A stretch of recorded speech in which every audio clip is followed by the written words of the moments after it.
살아계심이 느껴집니다. 이렇게 인사 나누도록 하겠습니다. 당신을 보니 하나님의 살아계심이 느껴집니다.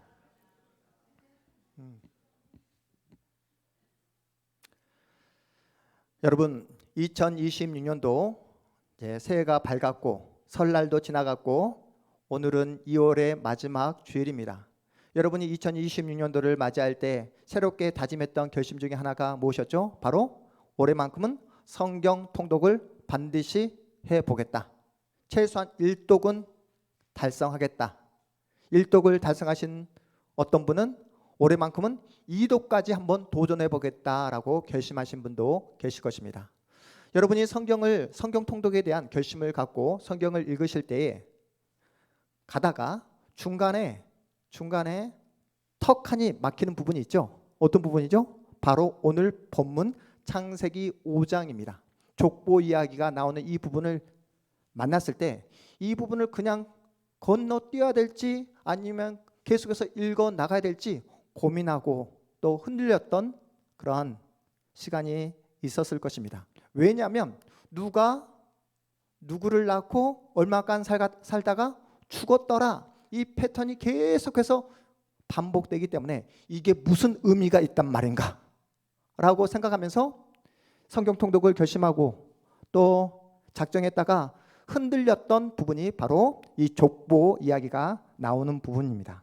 하지만 창세기 5장에 나오는 이 족보 이야기는 우리가 생각하는 것보다 훨씬 더 크고 깊은 의미가 있다는 사실을 오늘 말씀을 통해 우리가 함께 확인했으면 좋겠습니다. 이번 설 명절을 맞이해서 여러분들 가족들을 만나셨을 거예요. 지금이야 아들, 딸 구분 없이 장남, 차남 구별 없이 부모님의 그 사랑을 동일하게 받고 있지만 불과 몇십 년 전만 해도 철저하게 우리나라는 누구 중심으로 가문이, 가족의 문화가 이어졌습니까? 그렇습니다. 아들. 네, 우리 권사님 그 아들이라고 하면서 굉장히 마음 가운데 분노가 느껴지지 않습니까? 오늘 권사님 이야기를 할 거예요. 네, 그래서 특별히 아들, 장자 중심으로 가족 문화가 대를 이어갔던 우리의 풍습이 있었음을 여러분이 잘 알고 있을 것입니다. 우리나라도 이 정도인데 성경의 배경이 되는 3,500년 전 당시 고대 군동 사회를 한번 상상해 보십시오. 장자 중심으로 대가 이어지는 게 당연하게 받아들여지는 그런 사회적 분위기였어요. 그런데 성경은 인간이 만든 장자 중심의 당시 사회적 관습을 완전히 무너뜨려 버립니다. 아담의 족보를 보셔서 아시겠지만 인간이 만든 장자로 이루어지는 그런 문화를 무너뜨리고 철저하게 하나님의 은혜가 작동되는 방식으로 족보가 이어지는 것을 여러분이 확인할 수 있을 것입니다. 여러분이 잘 아시는 것처럼 하나님은 아담의 첫째 아들 누구를 버리고 가인을 버리고 누구를 선택해 주십니까? 셋을 선택해 주십니다. 아브라함의 장남 이스마엘을 통해서 대가 이어지는 것이 아니라 약속의 자녀 누구를 통해? 이삭을 통해 족보가 이어집니다. 이삭의 장남 에서가 아니라 누구를 통해? 야곱을 통해 구속의 역사가 진행되어진다는 사실을 우리는 잘 알고 있습니다. 여러분, 창세기 5장 1절을 보시면 이러한 말씀이 나와요. 이것은 아담의 계보를 적은 책이니라, 이렇게 말씀이 시작됩니다. 그러면서 하나님이 사람을 하나님의 형상대로 지으시고 남자와 여자를 창조하셨음을 밝힌 다음에 그들에게 복을 주셨다라고 그렇게 창세기 5장이 시작됩니다. 여러분, 이 말씀을 읽는 순간 어떤 말씀이 반복되어지는 것을 볼 수 있습니까? 우리가 함께 봤던 창세기 1장 창조 소리가 반복되어지는 것을 우리가 확인할 수 있습니다. 그런데 3절에 가보면 분위기가 확 달라지게 됩니다. 우리 3절 말씀 우리 함께 읽어보도록 하겠습니다. 3절입니다. 함께 읽습니다. 시작. 아담은 130세에 자기의 모양 곧 자기의 형상과 같은 아들을 낳아 이름을 셋이라 하였고. 여러분, 분위기가 확 달라지는 것이 느껴집니까? 아담이 누구의 형상대로 지음을 받았죠? 하나님의 형상대로 지음을 받았습니다. 하나님을 닮도록 지음을 받았어요. 그런데 보십시오. 아담은 자기의 모양, 곧 자기의 형상을 닮은 아들을 낳았다라고 이렇게 말합니다. 이제 아담은 하나님의 형상이 아니라 자기의 형상을 닮은 후손을 낳은 거예요. 여러분, 이게 무슨 뜻일까요? 아담이 선악과를 따먹은 이후에 낳은 아들입니다. 아담의 죄로 인해 왜곡되고 부패된 형상이 자손 대대로 이어지고 있다는 의미예요. 아담이 셋을 낳았을 때 하나님의 형상을 닮은 순전하고 깨끗한 존재가 태어난 것이 아니라 죄로 물든 아담의 성품을 고스란히 물려받은 존재가 태어나게 되었다라는 그러한 의미입니다. 모든 사람이 죄를 범하였음에 하나님의 영광에 이르지 못한다라는 말씀을 여러분이 잘 아실 거예요. 그래서 로마서 6장 23절에 보면 죄의 삭은 무엇이다? 사망입니다. 하나님의 형상대로 지음받은 인간은 하나님의 보호와 하나님의 인도함을 받으며 결코 이 땅에서 죽지 않을 존재로 지음을 받았습니다. 하지만 인류의 첫사람 아담의 범죄로 인해 죄의 삭은 사망이기에 이 땅에 태어난 모든 인간은 죽음을 피할 수 없는 존재가 되고 말았어요. 이 땅에서 수많은 지식을 쌓았던 어떤 사회적 지위에 올랐건 또한 얼마나 많은 돈과 부를 내 손에 쥐었건 상관없이 이 땅에 태어난 모든 인간은 죽음으로 끝납니다. 모든 사람이 다 죽음으로 끝났는데 죽음에서 벗어난 한 사람을 성경이 우리에게 소개하고 있습니다. 오늘 본문 우리 24절 말씀 함께 읽어봅니다. 24절입니다. 시작. 에녹이 하나님과 동행하더니 하나님이 그를 데려가심으로 세상에 있지 아니하였더라. 아담의 후손으로 태어난 모든 인간은 다 죽음으로 생을 마감하게 되지만 에녹만큼은 죽음에서 벗어나게 되는 거예요. 에녹이 죽음에서 벗어나게 된 이유가 무엇일까요? 모든 아담의 후손들은 다 죽음으로 생을 마감하는데 에녹만큼은 죽음을 경험하지 않고 하나님의 부름을 받아 하늘로 올라가게 된 이유가 무엇일까요? 하나님과 동행했으므로 성경이 우리에게 이렇게 말씀하고 있습니다. 그가 하나님과 동행했다. 하나님과 동행했기에 죽음을 피할 수 있었다고 우리에게 소개하고 있습니다. 그렇다면 에녹은 어떻게 일평생 하나님과 동행할 수 있었을까요? 먼저 성경 본문 21절입니다. 함께 읽어볼까요? 21절 함께 읽습니다. 시작. 에녹은 65세에 무두셀라를 낳았고, 에녹이 무두셀라를 몇 살에 낳았다고요? 65세. 여러분 꼭 기억하십시오. 65세에 에녹은 무두셀라 장남을 낳습니다. 우리 22절 말씀도 다시 한번 읽어보도록 하겠습니다. 22절입니다. 시작. 무두셀라를 낳은 후 300년을 하나님과 동행하며 자녀들을 낳았으며, 보십시오. 장자인 무두셀라를 낳은 후에 300년 동안 알 수 없지만 수많은 자녀를 낳으며 300년 동안 하나님과 동행했다라고 이렇게 기록하고 있습니다. 보세요. 65세에 무두셀라를 낳고 300년 동안 하나님과 동행했던 에녹, 몇 살에 하나님의 부름을 받게 됩니까? 죽음을 맛보지 않고 하나님으로부터 하늘나라로 가게 되잖아요. 몇 살에? 65 더하기 300 하면 365세에 하늘로 부름을 받게 됩니다. 여러분 잘 기억하세요. 그러면 제가 도표를 하나 만들었는데 한번 볼까요?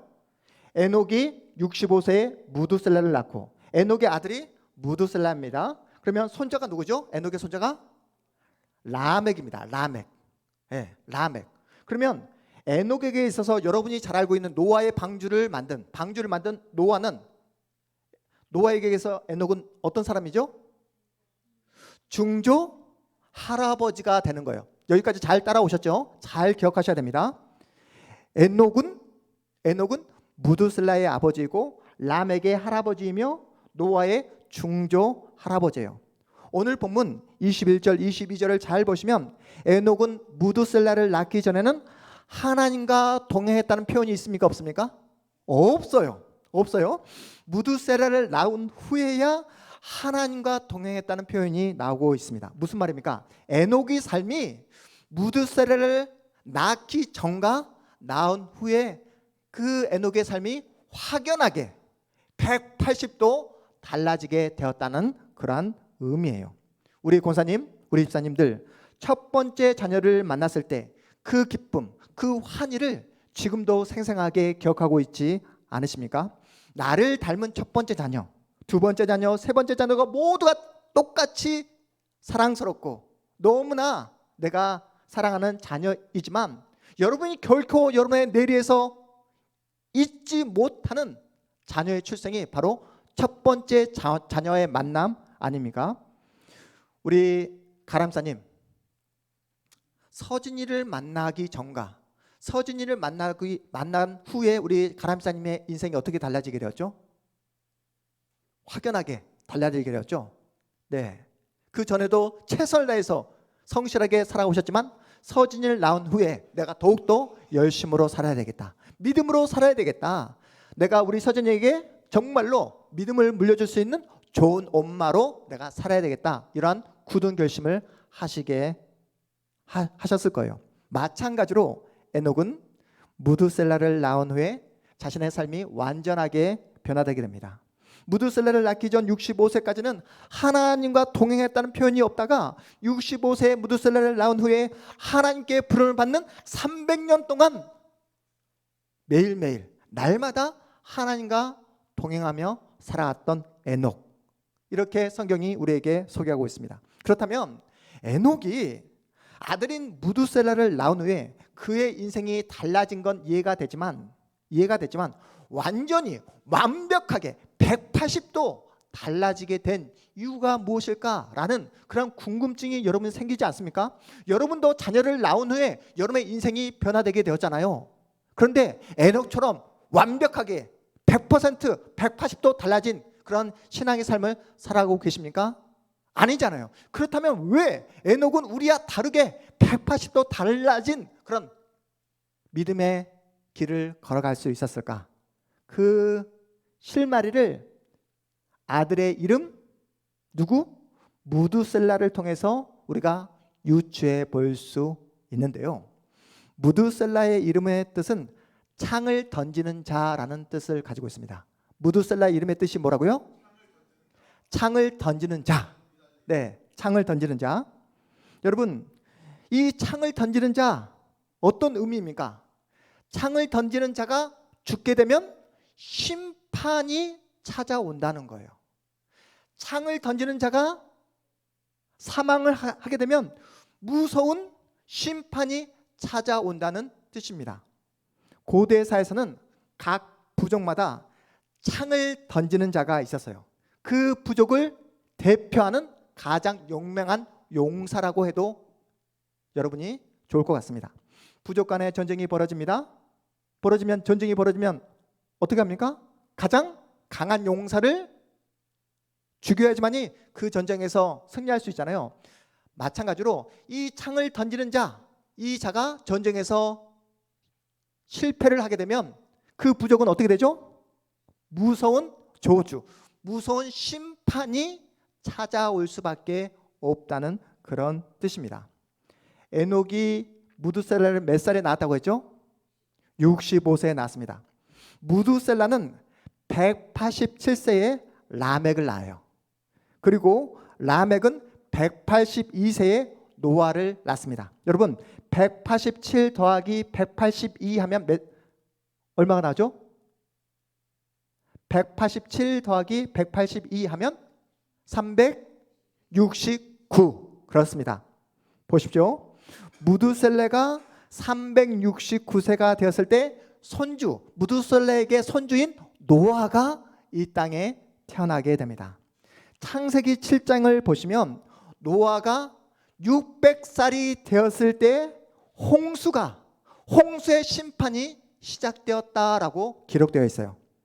무드셀라가 369세 손주 노아를 만나고 노아가 600살이 되었을 때 정확하게 무드셀라가 몇 살이 되었을 때 369 더하기 600 하면 969세. 무드셀라가 몇 살에 죽죠?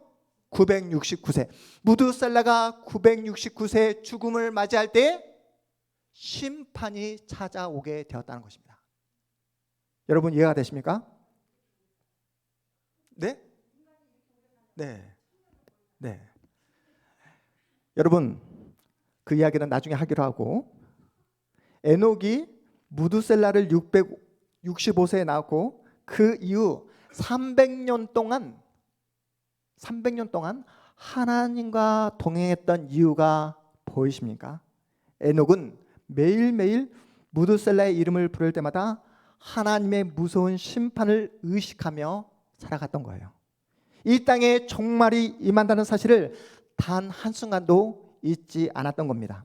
그래서 날마다 하나님을 의식하고 하나님을 바라보며 하나님과 동행할 수 있었던 거예요. 아들의 이름 무드셀라를 부를 때마다 하나님의 심판이 점점 더 다가오고 있음을 알았기에 더욱더 하나님을 붙잡고 의지하며 살았던 것입니다. 그렇게 300년간 하나님과 동행하다가 모든 사람이 죽음을 맞이할 때에 에녹만큼은 죽음을 맛보지 않고 하나님으로부터 부름을 받고 하나님의 품에 안기게 되었던 것입니다. 여러분, 인간이라는 존재가 어떤 존재인지 잘 아시잖아요. 은혜를 금방 잊어버립니다. 화장실 들어갈 때와 나올 때가 너무나 확연하게 달라지는 존재가 인간이에요. 변덕스러워요. 그래서 믿을 수 있는 존재가 아닙니다. 에녹이라고 달랐을까요? 아니에요. 에녹도 우리랑 동일한 그런 성품을 가진 그런 연약한 존재였습니다. 변덕스러운 존재였어요. 언제까지요? 무드셀라를 낳기 전까지요. 그래서 하나님은 에녹에게 아들 이름을 무드셀라로 짓게 하고 창을 던지는 자, 그 무드셀라를 이름을 부를 때마다 하나님의 무서운 심판을 기억하도록 그렇게 만들었던 것입니다. 여러분, 우리가 매년 부활절을 지키고 맥주감사주의를 지키고 그리고 추수감사주의를 지키며 성탄절을 반복해서 지키는 이유가 무엇입니까? 하나님께서 우리에게 주신 무엇을 기억하기 위해? 하나님께서 우리에게 부어주신 은혜를 기억하기 위해 매년 우리는 절기를 지키고 있습니다. 우리가 매주일 이 자리에 나와 하나님께 예배하는 이유가 무엇입니까? 6일 동안 정신없이 바쁘게 세상을 향해 질주했던 나의 모든 발걸음을 멈추고 브레이크를 걸고 오늘 이 주일 하루만큼은 온전히 하나님을 바라보고 하나님만 예배하도록 하기 위해 우리는 주일을 지키고 있습니다. 이 주일 예배를 드리면서 무뎌졌던 내 마음을 다시 한번 고치고 하나님께 향해야 됐던 나의 그 모든 마음의 중심이 흐트렸던 마음들을 예배함으로 중심을 모으고 하나님께 마음을 모으는 날이 바로 오늘 주일날입니다. 제가 여러분에게 매일매일 뭐라고 했죠? 아침, 점심, 저녁으로 하나님을 생각하고 하나님을 바라보고 하나님께 기도함으로 10 최소한 10분 이상을 하나님께 기도하자, 말씀을 보자, 하나님을 바라보자 라고 말씀드렸던 이유가 무엇입니까? 우리는 틈만 나면 금세 하나님을 망각해버리는 존재이기 때문에 그렇다는 거예요. 여러분, 하나님을 잊어버리잖아요. 세상 사람들처럼 하나님 없이 살아가게 됩니다. 욕망을 쫓아 살아갈 수밖에 없어요. 죄의 삭은 사망이라고 말을 했는데 사망을 쫓아 살아갈 수밖에 없습니다. 하지만 시간을 정해놓고 하나님을 바라보고 하나님께 내 마음의 중심을 드리게 되면 여러분, 세상을 향했던 나의 마음을 붙잡을 수 있고 내 안에 넘실거렸던 그 욕망을 잠재울 수 있습니다. 제가 말씀드렸죠. 습관이 뭐라고 말씀드렸습니까? 습관이 영성이라고. 여러분이 무심코 습관적으로 하는 그 모든 말과 행동이 여러분의 정체성이라고 말씀드렸습니다. 아침에 일어나자마자 하나님 앞에 무릎을 꿇고 기도하는 사람과 아침에 일어나자마자 핸드폰을 바라보는 사람의 인생이 똑같을 수 있겠습니까? 매일매일 습관을 쫓아 하나님을 바라보고 하나님을 의지하고 기도하는 사람의 인생과 세상의 화려함을 쫓아 살아가는 그 사람의 인생이 같을 수 있겠냐고요. 최근에 우리 이한이가 저에게 했던 말이 있습니다.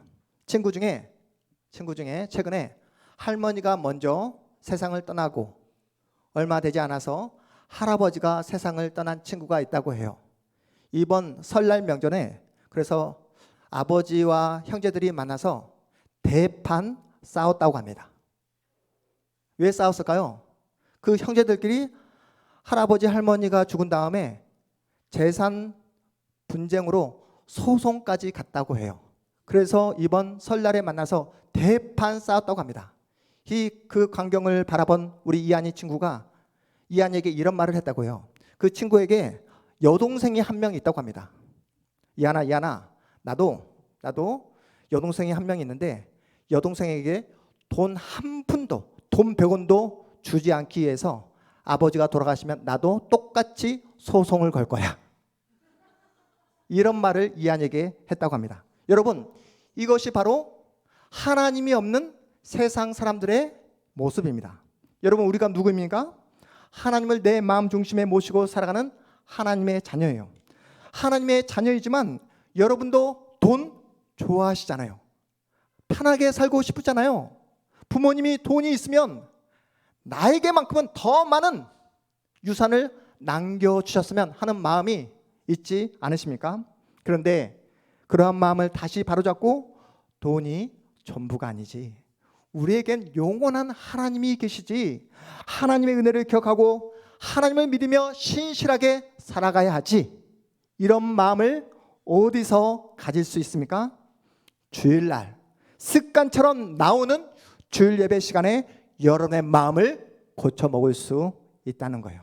그래서 여러분, 비가 오나 눈이 오나 바람이 부나 여러분은 주일이면 반드시 이 자리에 나오셔야 한다는 의미입니다.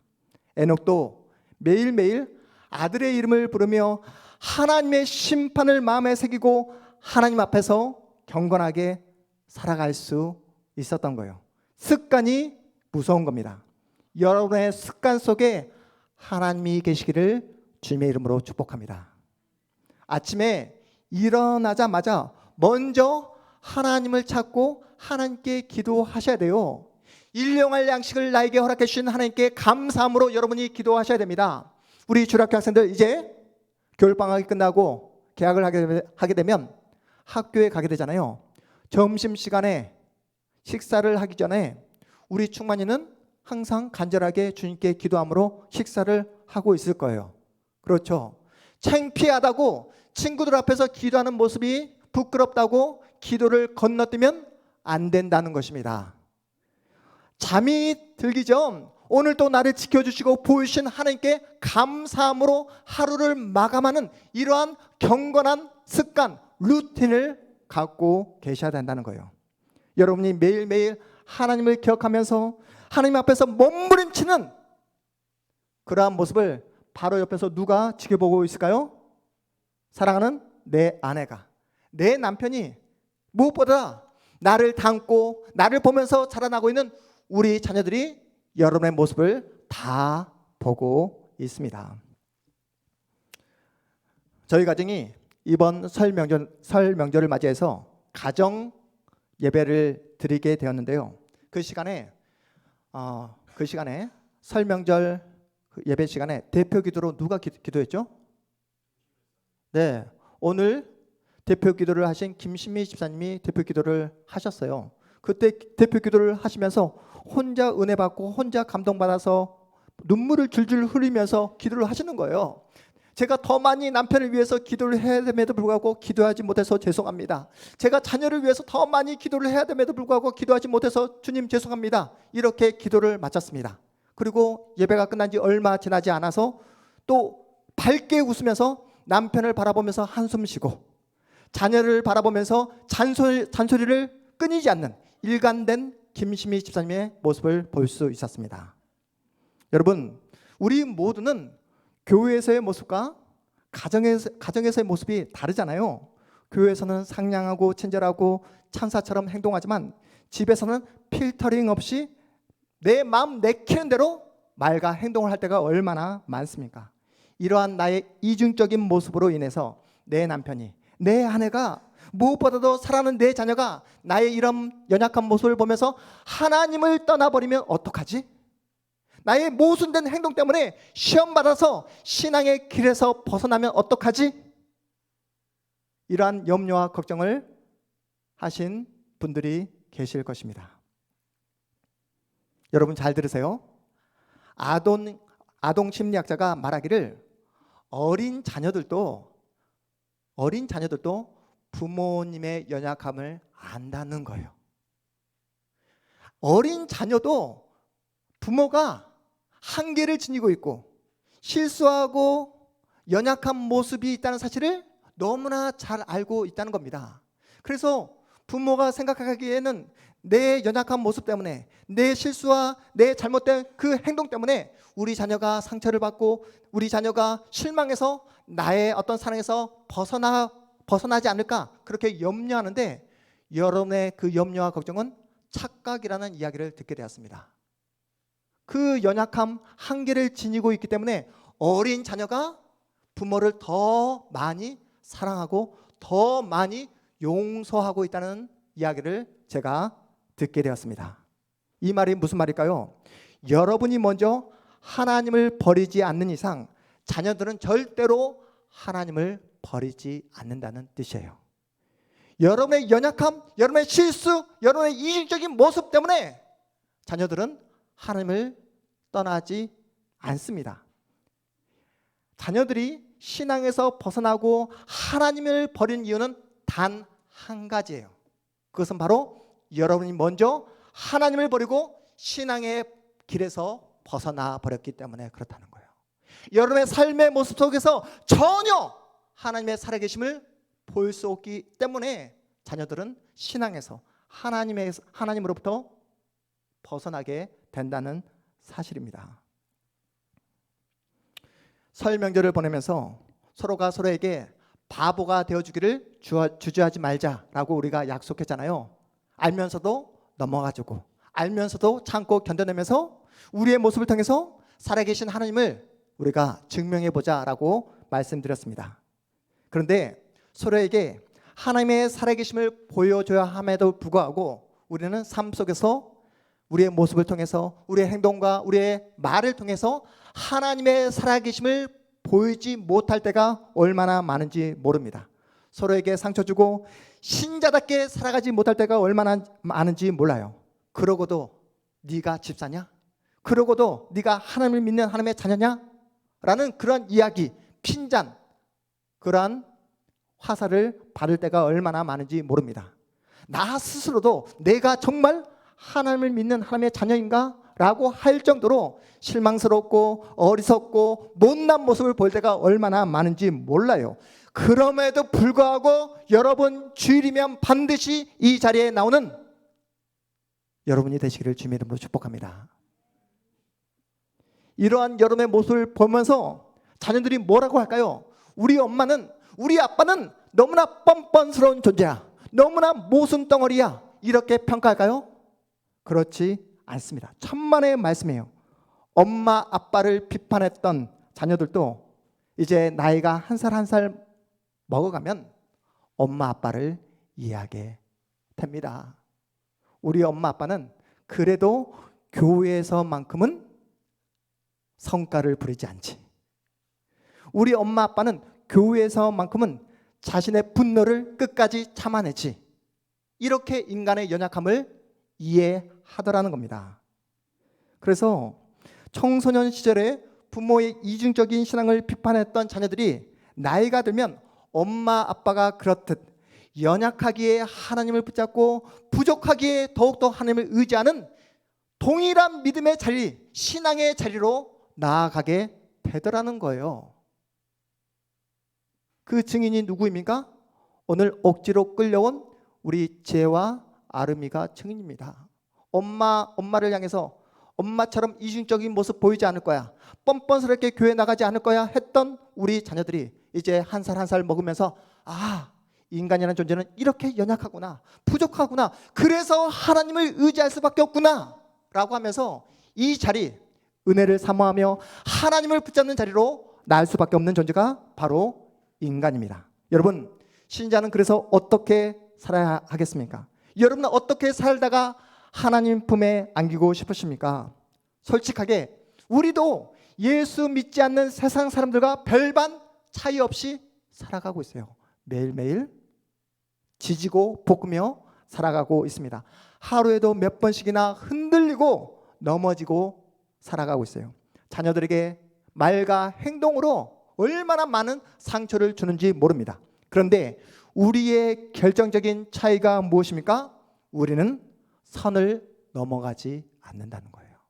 우리는 결코 하나님을 버리지 않는다는 뜻입니다. 날마다 하나님 앞에서 신자답게 살기 위해 몸부림치며 살아가고 있어요. 그 어떤 자리에서도 예수 그리스도를 생각하며 예수 그리스도를 붙잡고 의지하며 그 예수 그리스도를 쫓아가기 위해 우리는 몸부림치며 오늘을 살아가고 있습니다. 여러분, 이렇게 몸부림치며 살아가는 그 신자가 부모의 재산 한 푼도 더 받아내겠다고 재판 소송까지 걸겠습니까?